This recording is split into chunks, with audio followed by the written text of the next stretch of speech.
Romanos, capítulo 8, versículo 29, diz assim: porque os que dantes conhecem, também os predestinou para serem conformes à imagem de seu Filho, a fim de que ele seja o primogênito entre muitos irmãos. Duas coisas se destacam nesse texto muito curto, apenas um versículo, mas duas coisas se destacam. A primeira delas é a questão da predestinação, que é um tema, entanto, muita confusão é feita a respeito dessa questão da predestinação. E outro assunto que se destaca é a conformação. Predestinação e a conformação. Eu vou abordar brevemente, de modo bem superficial, a questão da predestinação, para a gente armazenar isso e não deixar que um mau entendimento venha talvez atrapalhar ou distrair do tema central. Mas em relação à predestinação, ela é definida, e nós vemos isso aqui no versículo 29, a predestinação ela é baseada na onisciência, a onisciência de Deus, o que significa Deus sabe de tudo, Deus sabe de todas as coisas. Então, a predestinação de Deus é baseada na sua onisciência, tanto que nós lemos no versículo 29, porque os que dantes conheceu, também os predestinou. Então veja que Deus predestinou, pastor, alguém? O texto fala que Deus predestinou, mas essa predestinação é baseada na sua onisciência. Ele sabia na eternidade quem iria aceitar a ele ou não. Então não é baseado em algum capricho de Deus, não é baseado na vontade de Deus ao rejeitar certas pessoas. Existe uma escola de pensamento que defende a ideia de que Deus, ao predestinar, predestinou alguns para a salvação e predestinou outros para a perdição. Em outras palavras, tem pessoas que vão para o céu de qualquer jeito, não tem como não ir para o céu, mesmo que ninguém fale de Jesus para ele, mesmo que eles nunca ouçam o evangelho, mas eles vão para o céu de uma forma ou de outra, eles vão porque Deus predestinou. E tem o outro time, que é aquelas pessoas que não vão nunca, jamais ver o céu, porque Deus falou, vocês não vão para o céu, não interessa se vocês creem em Cristo, não creem em Cristo, ouvem o evangelho, não ouvem o evangelho, vocês não vão, acabou-se. Eu criei vocês exclusivamente para vocês morrerem para o inferno. Isso, claro, é bobagem, não está na Bíblia, é errado, é demoníaco, é herético. Tá? Então, a predestinação de Deus é baseada na sua onisciência. Mais uma vez, versículo 29, porque as pessoas, os que dantes conheceu, dantes quando? Na eternidade, Deus já sabia antes quem ia ser salvo ou não, também os predestinou para serem conformes à imagem de Deus. Essa questão da predestinação, rapidamente, segundo Pedro 3,9, o Senhor não retarda a sua promessa, ainda que alguns a tenham por tardia, mas é longânimo para conosco, não querendo que alguns se percam, senão que todos venham a arrepender-se. O que Deus quer? Deus quer que todos venham a arrepender-se. O que quer dizer todos, pastor? Todos quer dizer todos. Deus quer que todos venham a arrepender-se. Deus não quer que ninguém se perca. 1 Timóteo 2, versículo 3. Porque isso é bom e agradável diante de Deus, nosso Salvador, que quer que todos os homens sejam salvos e venham ao conhecimento da verdade. O que Deus quer? Deus quer que todos os homens sejam salvos. Deus não rejeitou ninguém. João 3,16 ainda diz, porque Deus amou todo mundo, para que todo aquele que nele crê. Quem é todo aquele? Todo aquele que nele crê. Agora, para crer, você tem que saber. Aqui nós lemos que vem o conhecimento da verdade. A pessoa, para crer, tem que saber. Para saber, tem que ouvir. Para ouvir, alguém tem que falar, tem que pregar, tem que levar, tem que compartilhar. Mas Deus quer que todo mundo seja salvo. Pastor, todo mundo é salvo? Infelizmente, não. A Bíblia fala que a maioria da humanidade não vai ser salva.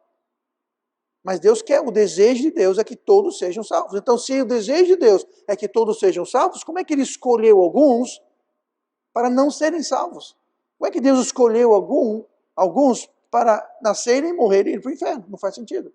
Então, essa questão da predestinação. Agora vamos ver o outro destaque do texto. Primeiro era a predestinação, que eu só vou tratar superficialmente. O segundo destaque é a questão da conformação, que a gente lê no versículo 29, para serem conformes. Então, Deus conheceu as pessoas que seriam salvos e predestinou elas para serem conformes à imagem de seu filho. Essa palavra conformes, é uma palavra interessante, ela é a palavra grega sumorphos. Sumorphos é feita a preposição básica sum, que significa harmonia, significa estar junto, tá? Significa união. Dessa preposição sum, que nós temos no português, palavras com a preposição sinfonia. Esse sinfonia, aquela preposição sim, vem do grego sum, que significa união ou harmonia. Então, uma sinfonia é justamente uma união, uma harmonização, uma harmonia de sons. A fonia que se ouve. Tá? Aí nós temos palavras como simpatia. Simpatia também. Esse sim vem de sum, é uma união. Patia vem de pathos. Pathos significa um interesse, um conhecimento, tipo uma misericórdia. Então, simpatia, tá? Essa patia significa também o estado de espírito, estado de mente. Então, simpatia é quando eu tenho uma simpatia por alguém ou alguma coisa, nós estamos tendo uma sintonia de ideias ou de sentimentos. Nós temos a palavra sinergia, que é a mesma coisa. Sim, energia. O que é sinergia? É quando fontes diferentes de energia trabalham em harmonia, em conjunção. Então, essa palavra sumorphos vem justamente do sum, e morphos significa forma ou maneira. É dessa palavra, morphos, que nós temos, por exemplo, metamorfose. Meta é uma preposição grega que significa mudança. Morfo quer dizer o shape, a forma. Então, a metamorfose é justamente uma mudança de formato. Não vou dar uma biologia aqui, mas sabemos que aquele casulo, né, que vai ali, faz aquela largata que vai lá, aí cresce, aí vira uma borboleta. Ela mudou de forma, é uma metamorfose, é justamente isso. Essa forma vem de morfos. Nós temos a palavra morfologia, que é o estudo do formato das coisas. E tem morfologia e tudo, mas, enfim. Então, o que quer dizer exatamente sumorphos, que é traduzido como conforme? Nós devemos ter a mesma forma. Deve haver uma união da semelhança, da forma, do jeito de ser. Com quem? Fala aqui. Para serem conformes. Para serem conformes o quê? Serem conformes à imagem. Serem conformes à imagem de quê? Do seu filho. E este é o tema de hoje, conforme a imagem do filho. Conforme a imagem do filho. A forma que nós devemos ser, ela tem um molde, um exemplo. Quem é costureira, ou costureiro, alfaiate, sabe que para fazer uma roupa você tem um molde, um moldiz, e você vai cortando várias partes do material, e ao cortar você não faz muito sentido, mas uma vez que você junta todas aquelas partes, você tem uma vestimenta. Mas você começa fazendo moldes. Quando você faz um bolo, você usa uma forma. Aquela forma serve como um molde para o bolo. Se o bolo é redondo, quadrado, se ele é grande, pequeno, se é alto, se é baixo. Tudo vai seguir a forma que é usada. Então, essa forma que nós temos aqui é a imagem, e a imagem é a imagem do Filho de Deus. Outra palavra interessante, essa palavra imagem que nós lemos, serem conformes à imagem de seu Filho. A palavra imagem é traduzida da palavra grega icon. A palavra icon, ela é de onde tira do português ícone, a palavra ícone. E a palavra ícone, ela é traduzida no dicionário português, o signo que representa uma relação de semelhança ou analogia com o objeto que ele representa. Pode ser de pessoa, ou pode ser de uma coisa que seja emblemática. Você tem seu telefone, todo mundo tem um telefone. Quem não tem telefone? Ninguém não tem telefone. Pronto. Computador. Tudo usando uma interface gráfica, populada por quê? Ícones. Você quer fazer uma ligação, você aperta no ícone do telefone. Você quer navegar na internet, você clica no ícone do seu navegador. Você quer tirar uma foto, você clica no ícone, ou clica, ou aperta, pressiona o ícone da câmera. E você sabe, quando você aperta ali o ícone da câmera, você quer que abra a câmera, não o telefone. Quando você clica no telefone, você não quer que abra a calculadora. Quando você clica na calculadora, você quer... Ou seja, o ícone ele é emblemático, representante. Aquilo que ele está representando. É aquela imagem. Nós devemos ser ícones.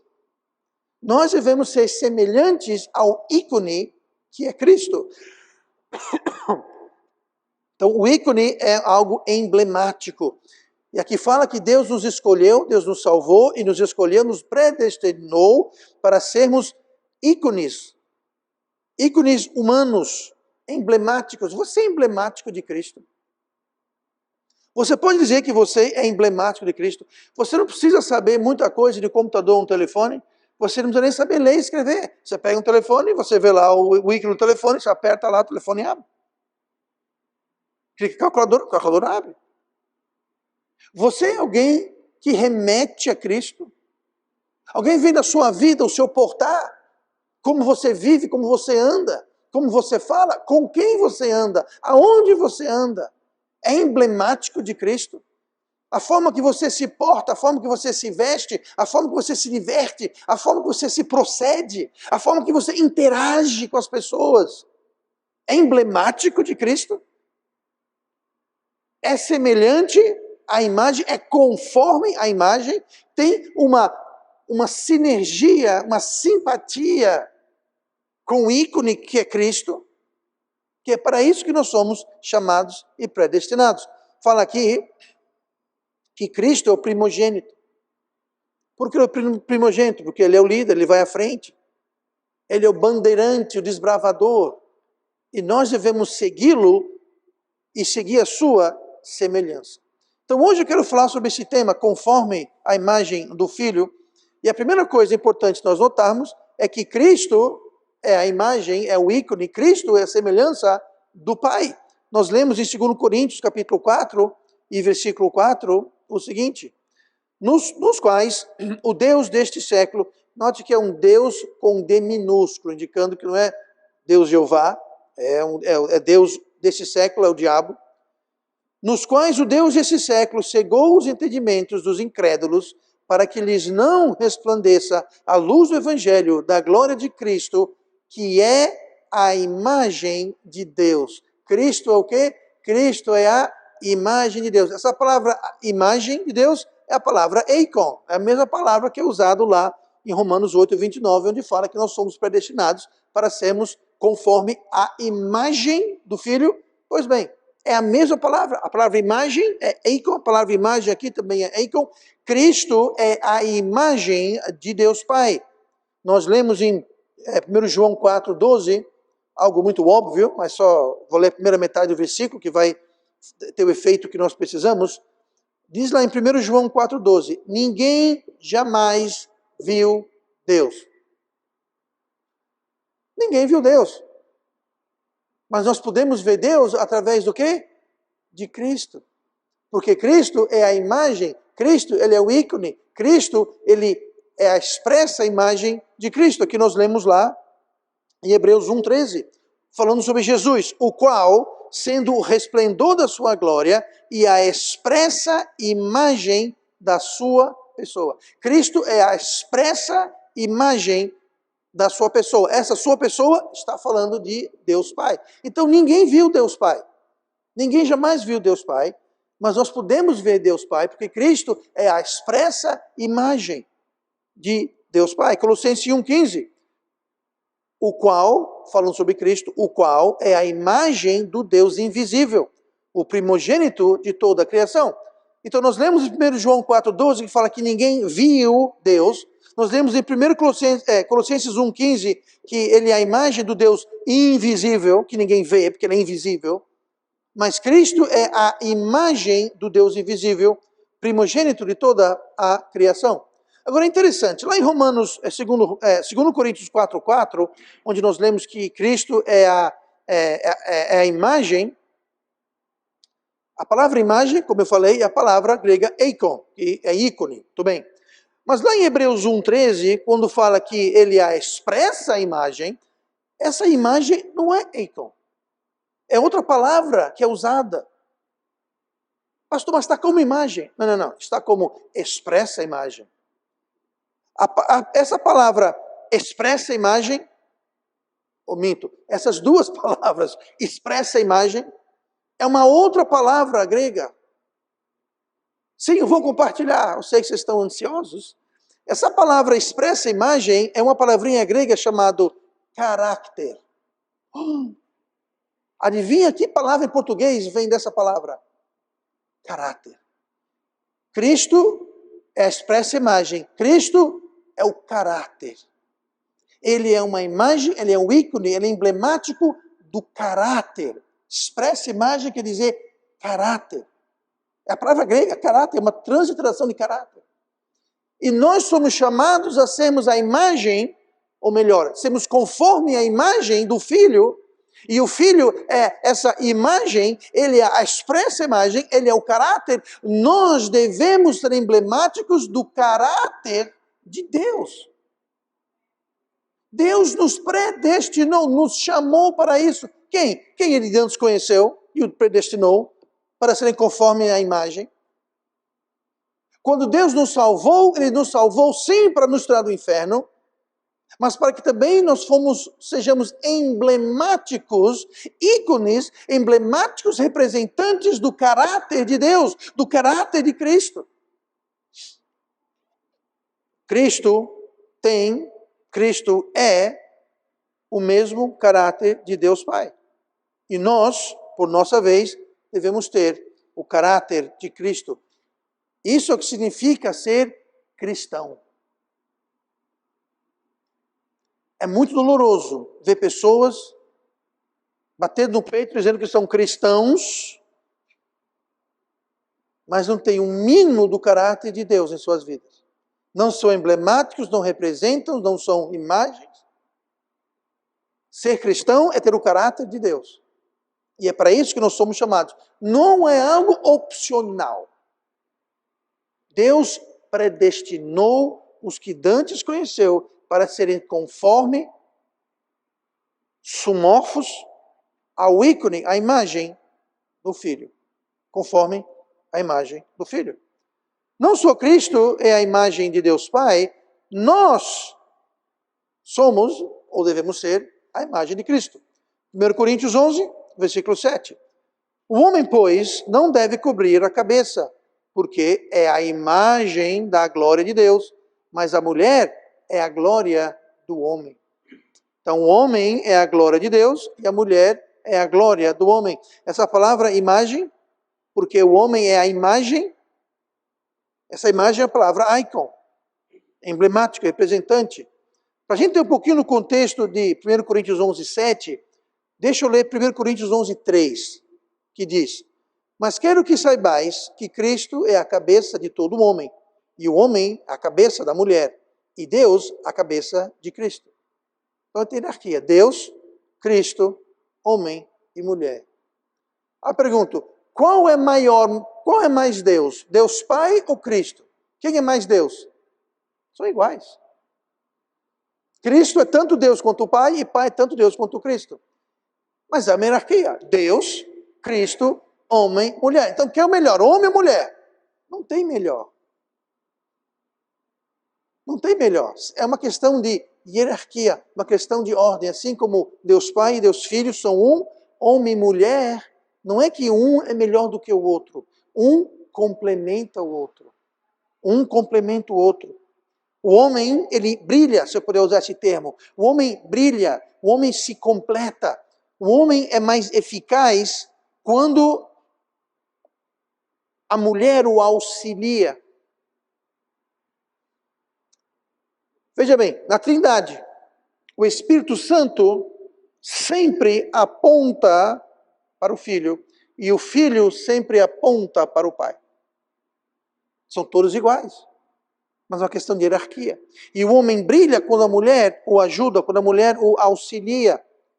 E a mulher brilha ao passo que ela auxilia o homem, e o homem brilha mais e melhor ao passo que a mulher auxilia ele, levando à conclusão de que um precisa do outro, que é justamente o que 1 Coríntios 11, mesmo contexto, diz o seguinte: todavia, nem o homem é sem a mulher, nem a mulher é sem o homem no Senhor. Mais uma vez, um complementa o outro. Não é que o homem é sem a mulher, mulher é sem o homem. Por quê? Porque um complementa o outro. Então, essa história de tanto o machismo, que o homem é independente, o homem tem que fazer, mandar, e a mulher tem que calar a boca não.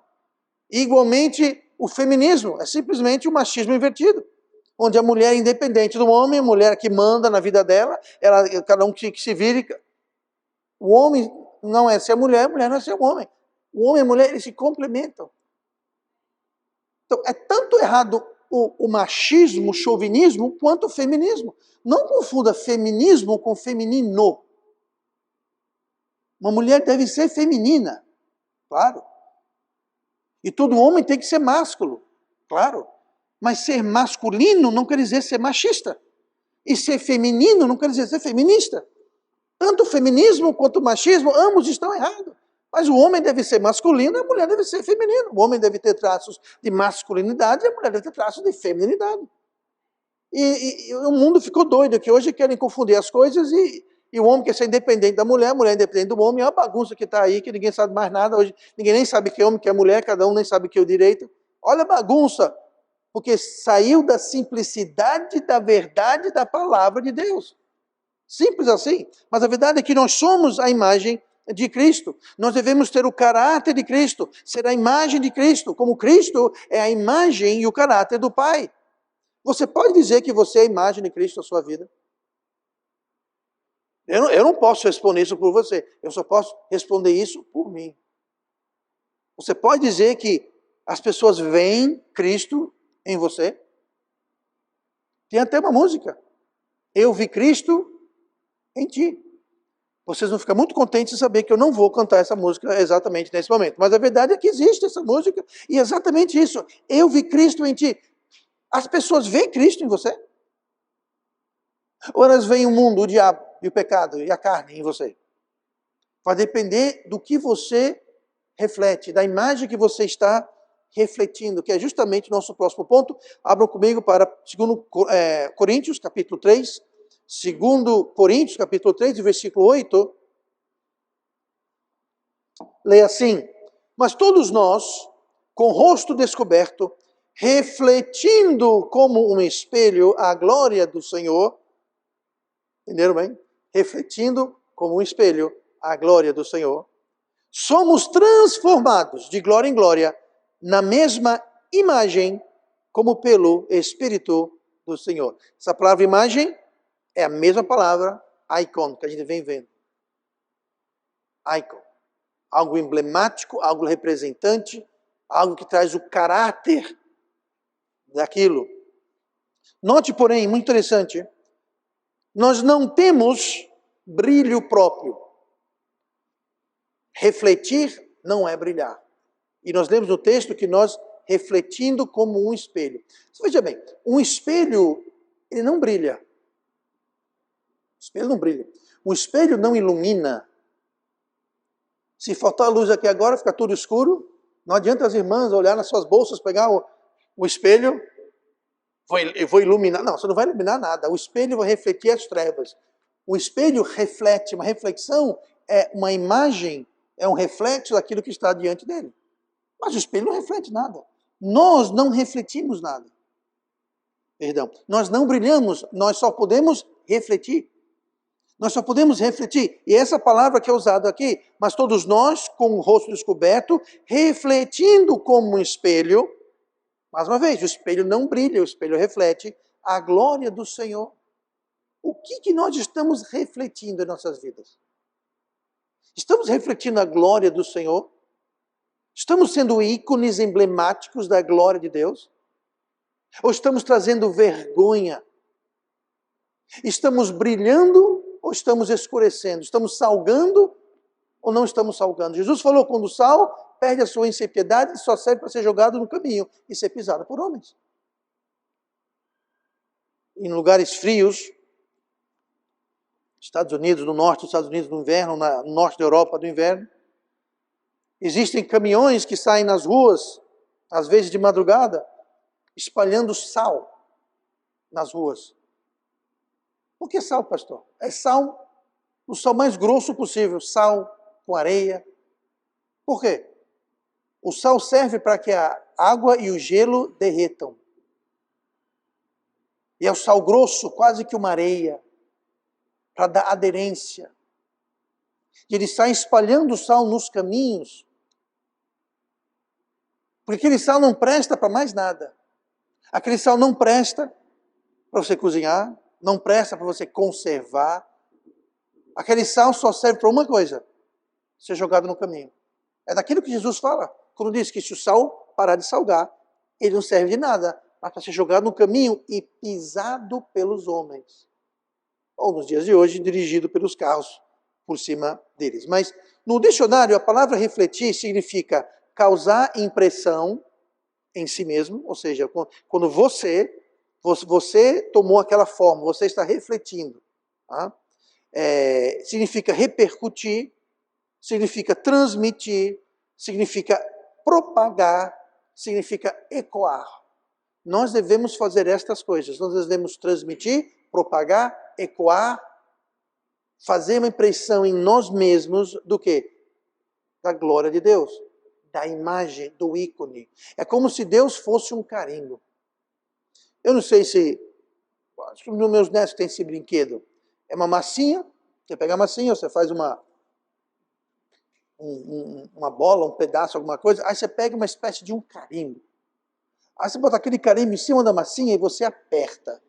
Aí quando você tira o carimbo, na massinha ficou a imagem do carimbo. Pode ser um animal, pode ser uma fruta, pode ser, enfim. É disso que está falando. Nós devemos refletir. Deus deve se impor em nós, nós devemos receber aquilo para que as pessoas enxerguem o que estava no carimbo, as pessoas enxerguem a glória que nós recebemos, para que possamos ecoar e propagar a imagem. Nós somos como massa de brinquedo. O que está sendo refletido, o que está sendo propagado de cada um de nós é aquilo que nós estamos recebendo e refletindo. Então, quando nós refletimos, o que nós refletimos? É a glória de Deus? É conforme a imagem do Filho de Deus? Nós devemos nunca, jamais, de forma alguma, refletir o mundo. O espelho, ele não é nem bonito nem feio. A moldura pode ser, a instalação dele pode ser, mas o espelho em si, qualquer espelho é igual a qualquer outro espelho. Ele não tem beleza ou feiura própria. Ele vai apenas refletir. Ele vai apenas refletir aquilo que está diante dele. E se nós estamos refletindo o mundo, é porque nós estamos o quê? Constantemente diante do mundo. Estamos sendo marcados, impressionados com as coisas do mundo. Então tudo que a gente faz, tudo que a gente fala, tudo que a gente decide, vem carimbado com o mundo. Carimbado com o mundo. Romanos 12, 2. E não sede conformados com este mundo, mas sede transformados pela renovação do vosso entendimento, para que experimenteis qual seja a boa, agradável e perfeita vontade de Deus. Essa palavra conformado, no versículo 2 de Romanos 12, e não sede conformados, é uma palavra interessante, é a tradução da palavra grega suskematizo. Suskematizo. Essa palavra, agora a palavra conformes, lá em Romanos 8, 29, que nós lemos, para serem conformes à imagem.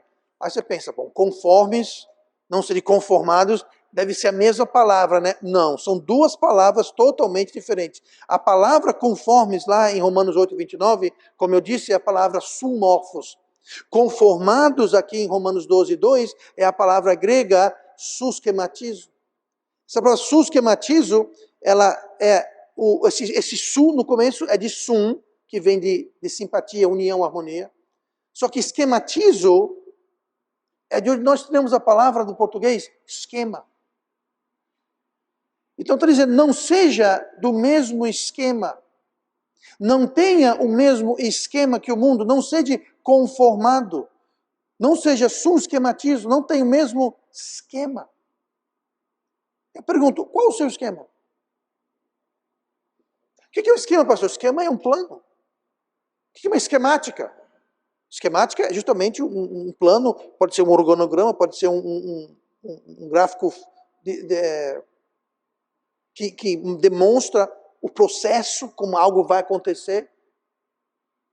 Como é o esquema? Qual é o nosso esquema? Nós estamos esquemados a Deus ou esquemados ao mundo? Qual é o nosso esquema das nossas vidas? Nosso esquema, nosso modo de ser, nosso modo de agir, nosso modo de refletir ou não o Senhor? As pessoas veem Cristo em você, no seu agir, no seu falar, no seu portar. O que vai definir isso é qual esquema nós estamos seguindo. Se estamos seguindo o esquema, se estamos conformados com o mundo, que Deus fala em Romanos 12:2, não sede conformados.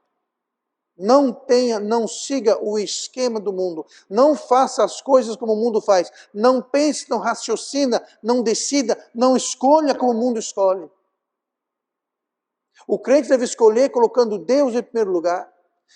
O crente deve escolher, fazer suas escolhas baseadas na palavra de Deus e não no mundo. Não em interesses próprios. Olha comigo em Colossenses 3. Estamos vendo, conforme a imagem do Filho, nós vemos que Cristo é a imagem de Deus Pai. Nós devemos ser a imagem de Deus Filho. Nós refletimos essa imagem de Deus. E por último, essa imagem nós devemos vestir. Vestir a imagem de Cristo. Colossenses 3:8. Mas agora, despojai-vos também de tudo, da ira, da cólera, da malícia, da maledicência, das palavras torpes da vossa boca. Não mentais uns aos outros, pois que já vos despistes do velho homem com os seus feitos, e vos vestistes de novo, que se renova para o conhecimento, segundo a imagem daquele que o criou. Mais uma vez, segundo a imagem, o ícone, o caráter daquele que o criou. Quem foi que nos criou? Cristo nos criou. Nós somos criados em Cristo, nós nascemos de novo em Cristo. Cabe a nós, cabe a mim, cabe a você, cabe aos crentes, despojai-vos, está dizendo. O que é despojar? É tirar. É o oposto de vestir, é tirar.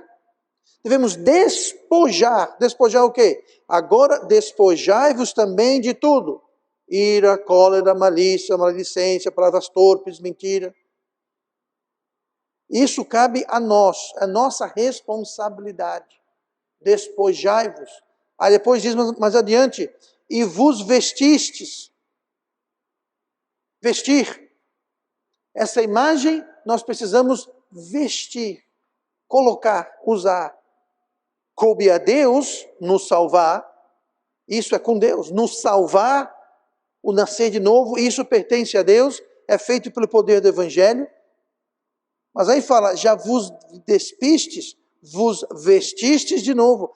Isso ocorreu na salvação. A nossa salvação cabe a Deus. Mas o despojar, o vestir, colocar, cabe a Deus. Ele nos veste com salvação quando cremos e recebemos o Evangelho. Agora, a ira, a cólera, a malícia, a maledicência, não, isso é conosco. Isso é nossa responsabilidade. Deus não vai nos despedir disso. Nós temos que nos despedir disso. Deus nos dá a imagem de Cristo na salvação. Nós somos como Cristo na salvação. Mas o despojar, tirar essas coisas que não deveriam estar em nossas vidas, Essas coisas que, uma vez tiradas, vão refletir a imagem e a glória de Deus, isso cabe a nós. Muito crente fala assim, é um mito, mas eu estou esperando Deus tirar isso de mim. Deus não vai tirar isso de você. Você tem que tirar isso de você. Ah, é que eu sou muito egoísta, sabe? Eu estou esperando Deus tirar isso de mim. Deus não vai tirar isso de você. Você tem que tirar isso de você. Ah, é que eu sou muito...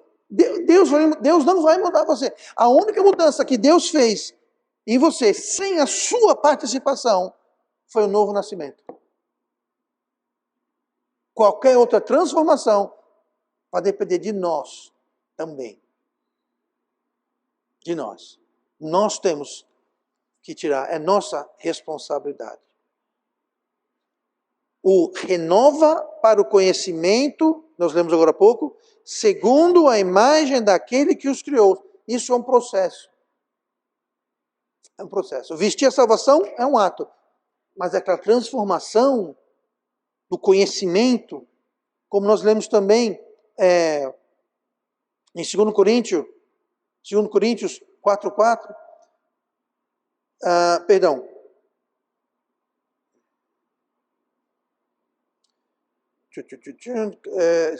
Nós lemos isso em 2 Coríntios 3:18, perdão. 2 Coríntios 3:18, mas todos nós, com o rosto descoberto, refletindo como espelho a glória do Senhor, somos transformados, certo? De glória em glória. Outras palavras, não é um ato, é um processo de glória em glória.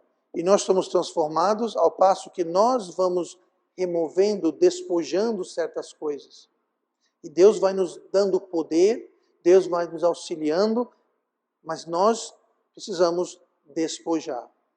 É um processo longo, que demora toda a nossa vida. Mas cabe a nós vestir e refletir essa imagem. Como Jesus falou em Mateus 5,16, assim resplandeça a vossa luz diante dos homens, para que vejam as vossas obras e glorifiquem o vosso Pai que está no céu. O que nós estamos refletindo? Qual a imagem que nós estamos propagando, ecoando, passando adiante? As pessoas estão vendo Cristo em nós?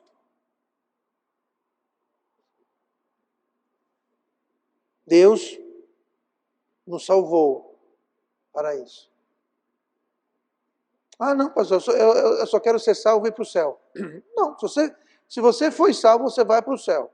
Se você nunca refletir a imagem de Deus, nunca for conforme a imagem do seu filho, você vai para o céu do mesmo jeito. Mas, quando você chegar lá, você vai ter que prestar contas. Você vai ter que se explicar. E não tem explicação. Não tem justificativa. Você vai ter que explicar para Deus o porquê que você refletiu o mundo, a carne, ou seja lá o que for. O porquê você não refletiu a imagem, o caráter de Cristo. Ir para o céu não depende de você ter o caráter ou a imagem de Cristo. Ir para o céu é baseado na graça de Deus, no que Cristo fez na cruz. Mas Deus deseja que nós refletimos a sua imagem. E se você não fizer isso, se você for salvo, vai para o céu do mesmo jeito. Mas não espere o tapete vermelho e festa quando você chegar lá. Vai ter julgamento. Vai ter perda de galardão. Perda de posição. E o dia está chegando quando todos nós prestaremos contas da imagem que nós refletimos, da imagem que nós adotamos, daquilo que nós despojamos ou vestimos. Será cobrado de nós. E nesse caminho, até lá, nós vamos escolher as bênçãos ou as consequências das escolhas que nós fazemos. E a pergunta fica, o nosso caráter é conforme a imagem do Filho? Que é baseado nisso que seremos julgados.